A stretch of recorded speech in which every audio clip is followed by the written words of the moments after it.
हाँ भाई जवानों।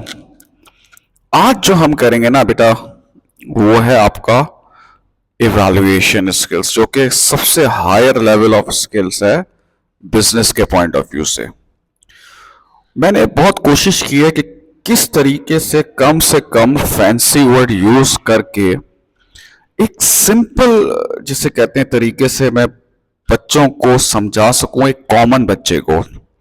ठीक है, ताकि उसकी बेसिक डेवलप हो जाए इवैल्यूएशन की।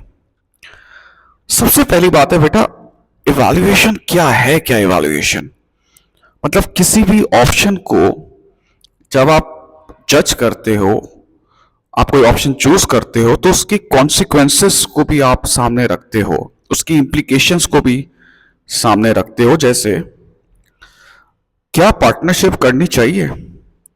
तो आप कहते हो कि सर पार्टनरशिप करने से फायदा ये होता है कि भाई इन्वेस्टमेंट ज्यादा आ जाती है, लेकिन इसके साथ साथ आपको अपना प्रॉफिट भी उस बंदे से शेयर करना पड़ता है। ये एक तरह से इवैल्यूएटिव कमेंट्स होते हैं। बात समझ में आती है? फ्रेंचाइज करना चाहिए। हाँ, फ्रेंचाइज करने से, क्योंकि उसका ब्रांड नेम बहुत अच्छा होता है, आपकी सेल बढ़ जाएगी, चांसेस ऑफ फेलियर कम होंगे, लेकिन आपकी इंडिपेंडेंस नहीं होगी। ये है एक तरह से इवैल्यूएशन, कि आप किस तरीके से उसको इवैल्यूएट कर रहे हो। मतलब एक डिसीजन तो दे रहे हो और उसके साथ साथ उसके कॉन्सिक्वेंसेस, उसकी इंप्लीकेशन भी आप बता रहे हो। अब मैंने एक फॉर्मेट बनाया है जिससे आपको फायदा होगा। बेसिकली ये जो कीवर्ड्स है ना, ये आप यूज करोगे इवैल्यूएशन में। जैसे इट डिपेंड्स अपॉन सिचुएशन, अगर ये सिचुएशन होगी तो ये सही रहेगा, ये सिचुएशन होगी तो ये सही रहेगा।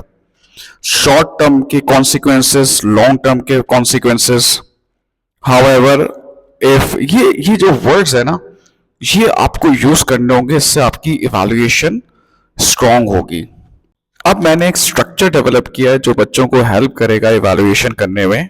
जैसे कि ये है, सबसे पहले आप अपना ओपिनियन देंगे और उस ओपिनियन के पीछे कि आपने वो ओपिनियन क्यों दिया है उसका रीजन देंगे। फिर आप उस रीजन को इवैल्यूएट करेंगे, उस ओपिनियन को इवैल्यूएट करेंगे। कैसे? हाउएवर, इट डिपेंड्स अपॉन करके, ये मैं भी आपको बता दूंगा। और फिर आप उस इवैल्यूएशन को जस्टिफाई करेंगे इफ करके। अब देखो, जब ये रिपीटेड होगा ना, तो आपको एक स्ट्रक्चर खुद समझ में आ जाएगा। अब जैसे फॉर एग्जाम्पल, ये आपके पास एक ऑप्शन है कि आप पब्लिक इवैल्यूएट करो कि इनको पब्लिक लिमिटेड कंपनी में कन्वर्ट कर देना चाहिए बिजनेस को या नहीं करना चाहिए। अब देखो, स्टार्ट कर रहा हूं मैं।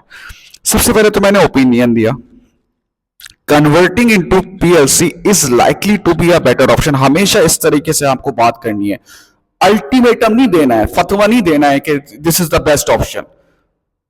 Is likely to be a better option. क्यों? आप ऐसा क्यों कह रहे हो? As this would be the fastest way to achieve the objective of expansion. Obviously सी बात है, कहीं ना कहीं केस स्टडी में मेंशन होगा कि ये आपने अपने ओपिनियन का रीजन दिया है कि मैंने ये ओपिनियन क्यों दिया है। अब इसको इवैल्यूएट करेंगे इस बात को आप। However, how many shares the owners make available will depend upon how much they are willing to risk losing control of the business.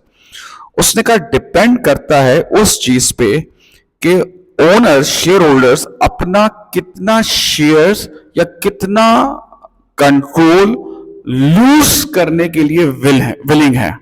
बात समझ में आती है? इसमें क्या कह रहा है, इवैल्यूएट करा कि ये डिपेंड करता है शेयर होल्डर्स पे कि वो कितना कंट्रोल लूज करने के लिए एग्री हैं। अगर तो, अब ये आ गया इफ, देखें आ गया ना, अगर तो if the expansion can be financed and the owners keep more than 50% of the share, then there is a less risk and it is likely to have been a good decision. कि अगर उनको convert करने में, share issue करने में, अगर वो majority of the shares अपने हाथ में रखते हैं और जो फाइनेंस इनको चाहिए होता है वो रेज हो जाता है, तो it is likely to be a better decision. बात आपको समझ में आई किस तरीके से हमने किया है? पहले ओपिनियन दिया है, उसका रीजन दिया है, फिर इवैल्यूएट किया है और फिर उस इवैल्यूएशन की मैंने जस्टिफिकेशन दी है। अब ये रिपीटेडली जितनी दफा होगा ना बेटा, जितनी दफा ये रिपीटेडली होगा ना, उतना आपको और समझ में आ जाएगा। जैसे एक आपके पास दो ऑप्शन थे, उसने कहा दो मेथड्स ऑफ प्रमोशन बताओ और फिर इवैल्यूएट करोगे कि कौन सा इसमें से बेहतर है, पर्सनल सेलिंग या डायरेक्ट मार्केटिंग। पहले तो मैंने अपना ओपिनियन दिया, और अपना ओपिनियन क्या दिया मैंने कि personal selling is likely to be a better promotion method than direct mail. ये क्यों है बेटा, ऐसा क्यों कह रहा हूं मैं? This is because he can explain the USP and try to convince the customer. Because if I'm meeting the customer, I have the opportunity to explain, to influence. बात समझ में आई? मैं अपने मैसेज को ज्यादा अच्छी तरीके से कन्विंस कर सकता हूं बनस्बत डायरेक्ट ईमेल कर लें, फ्लायर कर लें उसके कंपैरिजन में। However, देखा however और if देखो कितना चलेगा। However, it depends upon whether he is a good salesperson or not. ये डिपेंड करता है कि उसके अंदर सेलिंग स्किल्स है नहीं है। क्योंकि अगर सेलिंग स्किल्स नहीं है, if he is not good at selling his service, then it could be a waste of time and money. ये आपका डिसीजन आ गया। बात समझ में आई कि अगर वो अच्छा सेल्स पर्सन नहीं है तो इससे आपको नुकसान ही होगा, क्योंकि जाहिर सी बात है विजिट करना है हर बंदे पे, टाइम लगेगा, कॉस्ट लगेगी। बात समझ में आती है कि ये एक पैटर्न को जब आप पकड़ेंगे ना तो इंशाल्लाह आपकी इवैल्यूएशन इंप्रूव होती रहेगी। अब इसमें हम मल्टीपल एग्जांपल्स देखेंगे ताकि आपको किसी भी चीज को इवैल्यूएट करने में आसानी हो। ये देखें और एग्जांपल देख लेते हैं भाई। ये रहा पीस रेट और टाइम रेट। पीस रेट क्या होता है? जब आप यूनिट के हिसाब से पे करते हैं, और टाइम रेट जब आप आर के हिसाब से पे करते हैं। अब इसको इवैल्यूएट करना है कि इनमें से कौन सा अच्छा है। तो आप कहेंगे, देखिए मैंने इसमें क्या लिखा है, piece rate is likely to be better payment method than an hourly rate. ये मैंने अपना ओपिनियन दिया, उसका रीजन दिया। उसका रीजन क्या दिया?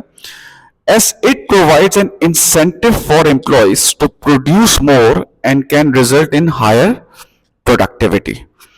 क्योंकि इसमें इंसेंटिव होता है, जाहिर सी बात है, the more they produce the more they earn, so it leads to higher productivity. However जब आप पीस रेट की तरफ जाते हैं, however it depends on whether they can maintain the quality of work or not.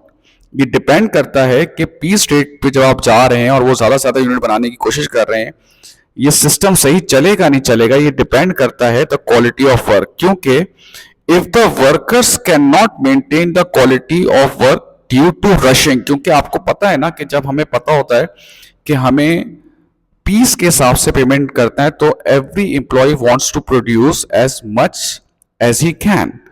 तो ज्यादा से ज्यादा जल्दी काम करने की वजह से क्वालिटी इश्यूज आ सकते हैं। That could negatively affect the company reputation leading to less sales. It depends upon कि वो क्वालिटी मेंटेन कर सकते हैं नहीं कर सकते, क्योंकि अगर वो नहीं कर सकते तो पीस रेट की वजह से क्वालिटी जब खराब होगी तो आपकी मार्केट रेपुटेशन में भी फर्क आएगा, और इसकी वजह से आपकी सेल्स भी क्या हो जाएगी? कम हो जाएगी।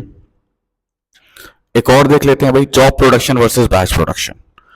अब इसमें से मैंने कहा है कि जॉब प्रोडक्शन, ये मैंने ओपिनियन दिया, अपना ओपिनियन दिया भाई मैंने, job production is likely to be a better option than batch production. ये आपने अपना ओपिनियन दिया। इसके पीछे रीजन क्या दे रहे हैं आप? As it leads to greater customer satisfaction by offering customise product. Is that right? Job production में हम हर प्रोडक्ट बनाते हैं एज पर कस्टमर रिक्वायरमेंट। तो क्या होता है भाई, इसकी वजह से आपके कस्टमर ज्यादा सेटिस्फाइड होते हैं। अब इसको इवैल्यूएट करें कि ये जॉब प्रोडक्शन पे जाने का फायदा है या क्या कॉम्प्लिकेशंस है। However it depends upon the specific business context and market demand. ये डिपेंड करता है कि आपकी मार्केट किस चीज की है, आपके कस्टमर कौन है, आप फेमस किस वजह से हो, ये सब इस पे बहुत डिपेंड करता है। आप जस्टिफिकेशन देखें, अगर तो इफ देखा, फिर आ गया इफ। ये जो कीवर्ड्स है ना, ये बड़ा आपको हेल्प करेंगे, और जब आप इसको 7-8 दफा कर लेंगे ना तो लिटरली आपका एक पैटर्न बन जाएगा सोचने का, इवैल्यूएशन करने का। ठीक है? If the target market value is unique tailor product, अगर आपकी जो टारगेट मार्केट है, आपका जो प्रोडक्ट बिकता है इस वजह से है कि वो यूनिक है, तो कस्टमर उसके लिए ज्यादा पैसे देने को तैयार होता है, तो जॉब प्रोडक्शन सही है। हाउएवर अगर मार्केट डिमांड करती है standardise product with a lower cost, तो फिर आपको बैच प्रोडक्शन पे जाना पड़ेगा। सही है ना। You can choose either option, सही है ना, ईदर ऑप्शन पे आप बिल्कुल जा सकते हैं, उसने एग्जामिनर ने भी बोला है इस तरह से आप लिख सकते हैं कि दोनों ऑप्शन का आप बता सकते हो कि अगर ये होगा तो ये चूज करेंगे और यूं होगा तो ये करेंगे। एक और एग्जाम्पल देखते हैं और ये आपके रिसेंट पास्ट पेपर की है। जैसे वो कह रहा है कि evaluate the importance of packaging. Obviously बात है, नया प्रोडक्ट लेकर आ रहे हैं तो आप पैकेजिंग कितनी इंपॉर्टेंट है ये बताएं। तो आपने कहा, पहले तो मैंने अपना ओपिनियन लिख दिया कि in my opinion the importance of packaging is significant. क्यों मैं कह रहा हूं ऐसा? ये मैं इसलिए कह रहा हूं because it serve the first point of contact with the consumer. सबसे पहले कंज्यूमर पैकेजिंग देखता है और अच्छी पैकेजिंग इन्फ्लुएंस कर सकती है कि ये बाय करें या ना करें, creating a memorable image, memorable brand image. ठीक है, जैसे आप देखो परफ्यूम्स वगैरह, आप कहीं भी जाओ तो जो जिसकी पैकेजिंग अच्छी होती है ना, उस पर आपकी नजर पहले जो है पड़ जाती है। खैर, अब इस बात को इवैल्यूएट करें कि भाई सिर्फ पैकेजिंग ही इंपॉर्टेंट है। हाउएवर इफ द, ये शॉर्ट टर्म लॉन्ग टर्म, ये जो मैंने आपको बताया था ना, जो कुछ कीवर्ड है ये उसमें भी आ गया आपका। However if the product lakhs quality, even a great packaging can offer benefit in the short term but not in the long run due to the poor quality। ये आपने उस कमेंट को इवैल्यूएट किया हाउएवर करके कि भाई अगर क्वालिटी अच्छी नहीं है तो अच्छी पैकेजिंग की वजह से सेल तो हो जाएगी। बात समझ में? आपने कहा क्या जबरदस्त परफ्यूम का ब्रांड है, पैकेजिंग बहुत अच्छी है, बहुत जबरदस्त लग रही है, आपने ले तो लिया, लेकिन जब उसकी लास्टिंग या क्वालिटी अच्छी नहीं है तो अच्छी पैकेजिंग की वजह से शॉर्ट टर्म में तो सेल हो गई लेकिन लॉन्ग टर्म में नहीं होगी। अब इस बात को आप जस्टिफाई करें। अगर आप चाहते हैं कि ये जो अपना ओपिनियन है, ये जो आपने इवैल्यूएट किया, इसको जस्टिफिकेशन करें, कहेंगे यार success of a product lies in balancing, मतलब बैलेंस करना चाहिए, क्वालिटी भी अच्छी होनी चाहिए और पैकेजिंग भी अच्छी होनी चाहिए, तो आपको लॉन्ग टर्म में और शॉर्ट टर्म में सही बेनिफिट दिए जाएंगे। अदरवाइज सिर्फ पैकेजिंग ही इंपॉर्टेंट नहीं है, अदर एस्पेक्ट्स ऑफ प्रोडक्ट की क्वालिटी, प्रोडक्ट का फीचर्स, ये सब भी बहुत ज्यादा इंपॉर्टेंट है। बात समझ में आई? होपफुली थोड़ा सा अगर आप जब भी इस तरह का डिसीजन देंगे ना, आप इन चीजों को अपने दिमाग में ले आएगा, ओपिनियन दीजिएगा, फिर उसका रीजन दीजिएगा, फिर इसको इवैल्यूएट करिएगा हाउएवर करके।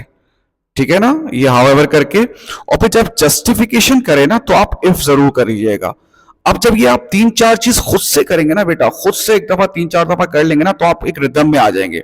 फिर जब आप मार्किंग स्कीम पढ़ रहे होंगे, देखें एक बात जरूर याद रखिएगा, कोई स्टैंडर्ड उसने नहीं दिया, ये तो मैंने सिर्फ आसान करने के लिए, बच्चों को बेसिक्स डेवलप करने के लिए हमने ये बता दिया है। वो हर किसी भी चीज तरीके से वो इवैल्यूएट कर सकता है चीजों को। मैंने आपको एक बेसिक दे दी है, ठीक है बेटा। तो अगर आपको बेहतर लगे या आपकी बेसिक समझ में आ जाए तो प्लीज जरा कमेंट करके बताइएगा। और कोई भी और चीज आप चाहते हैं कि मैं अकाउंट्स या बिजनेस में करूं तो मुझे कमेंट्स करिएगा, तो मैं आपको जरूर उसके लिए भी वीडियो बना दूंगा। Thank you.